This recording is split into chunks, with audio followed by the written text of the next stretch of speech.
得嘞，诸位，今儿咱们聊个有点邪门的话题，准备好茶水，咱们慢慢神侃。这两天中文互联网上炸了一条消息，说前领导人胡锦涛连同夫人和儿子一家人晚餐时食物中毒，抢救无效，凌晨4点走了。消息传得铺天盖地，海外中文媒体转、自媒体转、微信群里转，有人已经开始写悼念文章了，有人开始分析这对北戴河会议意味着什么。然后被指是消息源头的那位媒体人本人出来否认，说有人冒用了他的账号。有人把那张截图拿去比对，发现排版格式跟微博网页版、苹果版、安卓版全都对不上，文风也不像。新华社没动静，央视没动静，讣告一个字没有。到我录这期节目为止，这条消息大概率是假的，是一张伪造的截图。那咱们接要聊的是什么？不是胡锦涛到底怎么样了？我不知道，您也不知道，写这条消息的人多半也不知道。咱们要聊的是另一个问题，一个比某一个人的生死重要的多的问题。为什么在中国这件事上，关于领导人的生死，谣言永远跑在真相前面？您各位想想，这事是不是特别荒诞？一个有14亿人口，有全世界最庞大宣传机器，有几百万在编媒体从业者的国家，关于自己国家领导人还活着没有这么个基本事实，居然要靠一张来路不明的截图，靠海外媒体的猜测，靠网友的排版比对来判断真假。这不是某一次谣言的问题，这是一个结构性的问题。其实咱们就顺着这条线，把这个结构给诸位彻底扒开。咱们先说说为什么这次这么多人信了。您别急着笑话那些转发的人，他们信是有道理的。第一，消息源头有前科，被冒名的那位媒体人当年确实提前透露过将泽民的死讯，而且被证实了。这在中文舆论场里就叫有信誉，一个曾经准确爆过料的人再爆一次，你凭什么不信？第二，时间点太巧，眼下正是北戴河会议前后，是中共高层每年最神秘的一段时间，一群最有权势的老人和现任领导人在海边闭门开会，开什么谈什么，有没有分歧，外界一无所知，任何风吹草动都会被放大100倍来解读。第三，也是最要命的一条，这类消息过去被证实过。2023年10月，前国务院总理李克强在上海突发心脏病去世，官方通报说抢救无效。一个68岁，看起来身体不错，刚刚卸任半年的人说没就没了。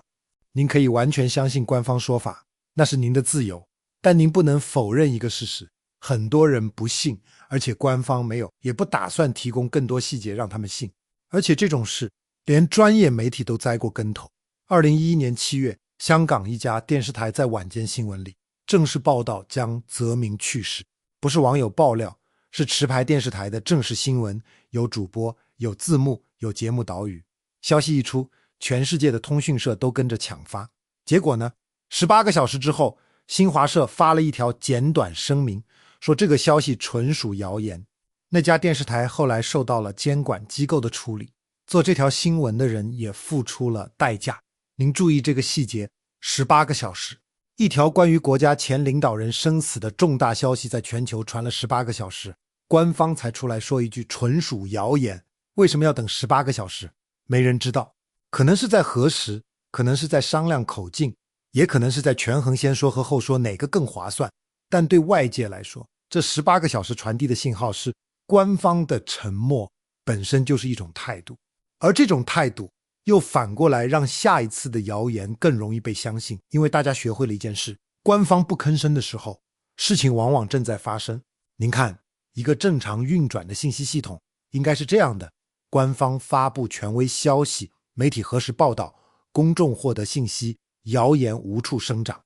但在这儿，链条是反的，官方沉默，媒体不许问，公众只能猜，于是谣言成了唯一的信息来源。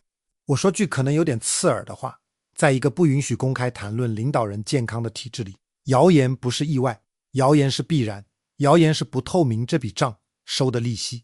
那么问题来了，为什么中国的权力系统对领导人的生死这么讳莫如深？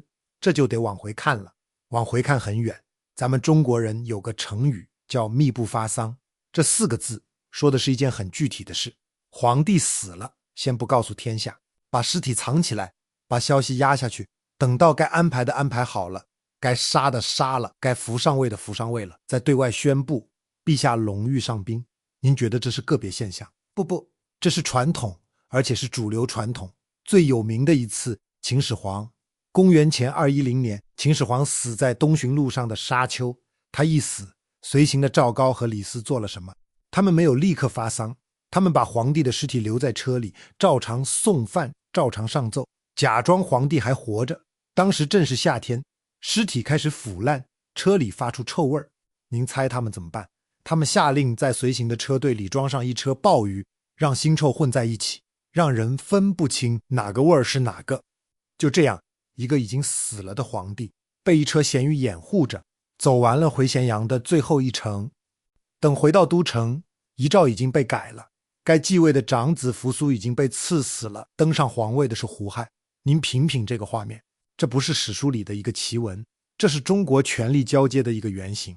他告诉后来所有的掌权者一件事，在权力还没交接完成之前，君主的死讯本身就是最危险的信息，谁先知道谁就有先手，所以最优策略是把它锁起来。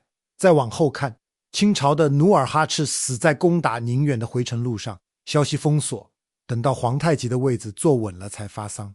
再往近看，不用看中国，1953年斯大林在别墅里中风倒地，您猜守在门外的人做了什么？没人敢进去，因为擅自进入领袖卧室是死罪。他就那么在地板上躺了很久，直到确认真的不行了，消息才一层层往上报。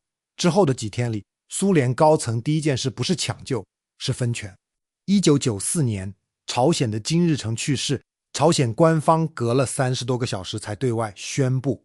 您发现规律没有？只要是一个权力交接不靠票、不靠法，只靠内部博弈的系统，领导人的死讯就一定会被当成战略资源来管理，而不是当成公共信息来发布。这不是中国人特有的劣根性，这是所有不透明权力结构的共同本能。因为在这种系统里，权力不来自一张选票，而来自一个位置。位置是谁坐，取决于关键时刻谁在场，谁掌兵，谁掌印，谁先动手。在这种结构里，领导人还有没有气，不是一条新闻，是一个开关。这个开关一按下去，所有人都要重新站队。所以掌握这个开关按下去的时机，本身就是最大的权力。咱们说回今天，有人会说，那都是古代的事儿了，现在都什么年代了？好，那咱们看看现在，咱们来看一个具体的可考证的东西，叫讣告。您可能觉得讣告吗？一个人死了，发个消息通知一下，能有什么讲究？讲究大了去了。在中国的官方语境里，讣告不是通知，讣告是判决书。您注意听，这套体系精细到什么程度？一个高级干部去世了，官方讣告里会给他一串定语，这串定语不是随便写的，每一个词都是有等级的，是要经过反复推敲、层层报批的。比如说，能被称为伟大的无产阶级革命家、政治家、军事家的，建国以来算下来只有7位：周恩来、朱德、邓小平、李先念、叶剑英、杨尚昆、王震，就这7位。你哪怕当过很大的官，进过政治局，也不一定够格。再比如说，马克思主义者这个称号分5个档次：伟大的马克思主义者、杰出的马克思主义者、坚定的马克思主义者、忠诚的马克思主义者，以及什么形容词都不加的马克思主义者。您听听，5个档：伟大、杰出、坚定、忠诚，还有一个光板的。这4个字的差别，在外人看来可能就是个修辞，但在体制内，这是盖棺定论，这是这个人一辈子的最终评分，还会影响他的家属、他的旧部，他那一系人马未来的政治空间。更有意思的是最高规格的那一档，曾经担任过最高领导人的，去世之后由中共中央、全国人大常委会、国务院、全国政协、中央军委联名发布一份文件，叫告全党全军全国各族人民书。这个待遇毛泽东有，邓小平有，江泽民有。您看明白了吗？连一个人的死都要按品级来。我为什么要跟诸位讲这套讣告规格学？因为它暴露了一件事，这个系统对领导人生死这件事不是不重视，是极度重视，重视到每一个形容词都要精确称重。那么反过来想，一个把死后评价都要精算到形容词的系统，会怎么对待生前的健康信息？答案不言而喻，那是最高级别的机密。在中国，领导人的健康状况从来不是可以公开讨论的话题，不像美国总统要定期公布体检报告，不像很多国家领导人做个手术要向国民通报。在这儿，领导人的身体是国家机密，泄露是要出事的。所以您就看到一个特别别扭的景象，一个人是不是还活着，这么一个生物学上的事实，在这儿变成了政治学上的问题。而且这套东西不只用在生死上，它是渗透在日常的。咱们说个每天都在发生的排名，你要是有耐心看一次新闻联播，注意听里面念名字的顺序，哪位领导排在前面，哪位排在后面，谁的名字出现了，谁的名字这次没出现，都不是随便安排的，每一个位置都是经过确认的。同一个道理还体现在别的地方，某位领导人连续几周没公开露面，官方从不解释，等他再出现，也不会有人提前一句某某同志前段时间在休息，露面就是一切正常，不露面就是留给外界猜。于是就催生了一个特别中国的行当，不是研究政策怎么影响经济，而是研究谁站在谁旁边，谁的名字前面加了什么词，谁在照片里被裁掉了。海外有一批人靠这个吃饭，叫中国政治观察家，他们的工作方法说白了跟古代看星象差不多，没有正门可走，只好从蛛丝马迹里倒推。这事荒诞在哪儿？荒诞在这是全世界第2大经济体，一个国家的重大决策走向，外界只能靠数人头，看座次，抠形容词来猜。这在任何一个信息正常流通的社会里都是不可想象的。而且诸位别以为这种信息封锁只是对着老百姓的，它对着体制内也是一样的。您想想，在一个连领导人健康都属于机密的系统里，谁能接触到真实信息？答案是极少数人身边的秘书、警卫、保健医生、司机。这就产生了一个特别扭曲的现象，一个人的权力大小不完全取决于他的级别，还取决于他离信息源有多近。所以您就理解了为什么在这个体制里，大领导的秘书往往能量惊人。他可能级别不高，但他知道很多别人不知道的事，他能判断风向，他能提前站队。反过来说，一个正部级的干部如果不在圈子里，他获取高层信息的渠道可能跟一个普通网民差不了太多。他也在刷手机，他也在群里问这消息是真的吗？这就是这个系统真正吊诡的地方，它不是一个金字塔，它是一圈一圈的同心圆，离核心越近，看到的现实越清楚，离得越远，看到的越模糊。而绝大多数人，包括很多穿着制服拿着编制的人，都在外圈。所以每次出这类传闻，最焦虑的往往不是老百姓，是中间层。因为老百姓最多是好奇，而他们要据此判断该往哪边站，该跟谁走，该说什么话。一个连自己人都要靠猜的系统，您指望他对外面能有多透明？咱们再说一件事，这件事不是传闻，是全世界几百家媒体在现场直播里亲眼看到的。2022年10月22号，中共20大闭幕式那天，坐在主席台第2排，也就是核心位置上的胡锦涛，在会议进行中被2个人从座位上扶起来，带离了会场，全程有摄像机拍着。他离场的时候，伸手去够桌上的文件，被旁边的人按住了。他跟坐在旁边的人说了句什么，又拍了拍另一个人的肩膀，然后被带走了。这段画面在几个小时内传遍了全世界。那么官方怎么解释的？第2天，新华社发了个说法，说胡锦涛同志身体不适，坚持要出席，中途感到不舒服，工作人员陪他去休息了。听起来很正常，是吧？一个80岁的老人身体不舒服，提前退场，合情合理。但这里有个细节，我希望诸位一定要听清楚。这个解释是新华社用英文发在推特上的，推特在中国是被强的，也就是说这个解释是给外国人看的。在中国国内呢，国内的媒体一个字都没有报道。微博上搜胡锦涛这3个字，搜出来的是事件之前的就内容或者不相干的东西，搜带离场这类词基本上什么都搜不到。您体会一下这个安排的精妙，发生了一件全球直播的大事，对外给一个说法，用外语发在国内看不到的平台上，给国际社会一个交代，对内当作没发生过。14亿人里，除了会翻墙的那一小撮，绝大多数人根本不知道有这回事。这就是这套信息系统的运作方式，它不是简单的封锁，它是分层供应给不同的人，供应不同的现实。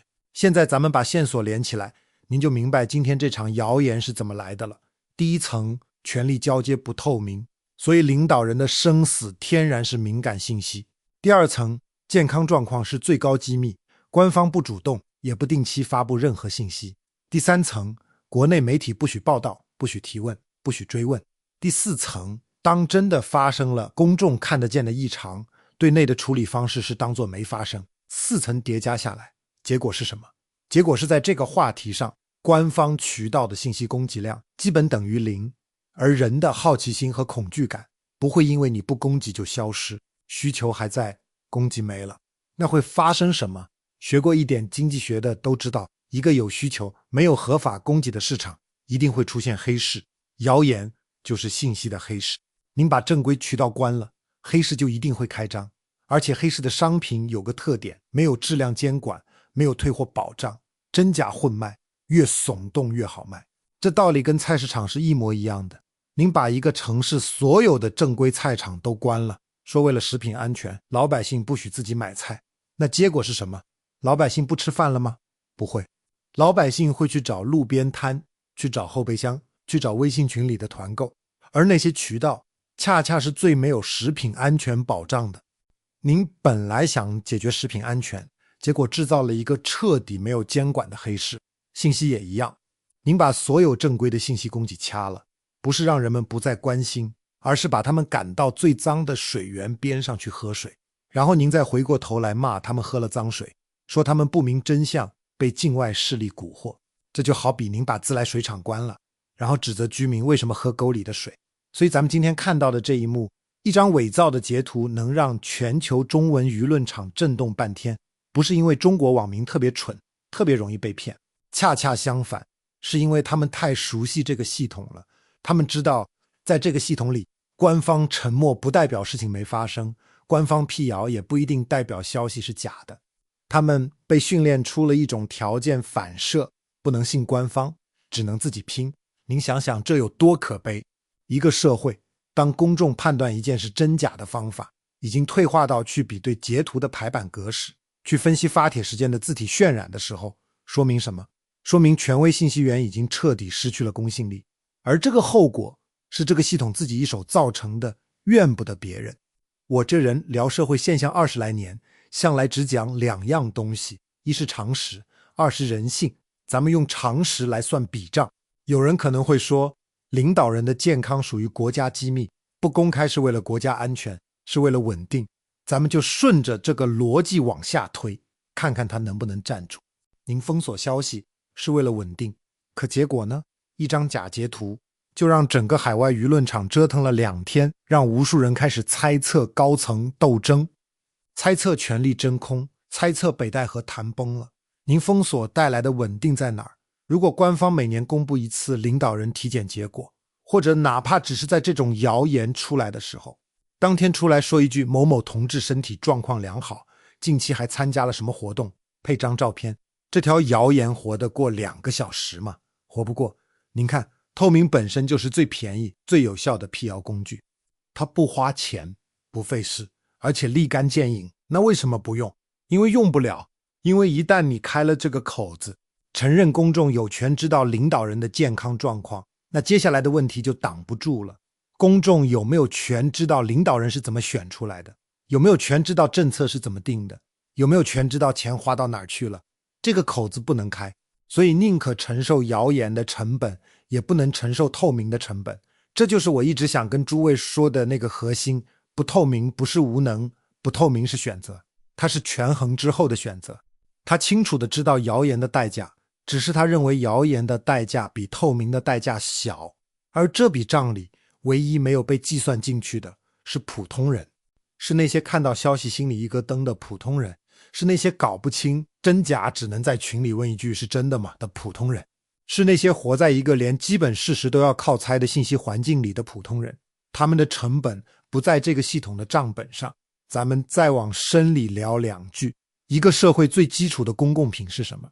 不是高铁，不是高楼，是可信的信息。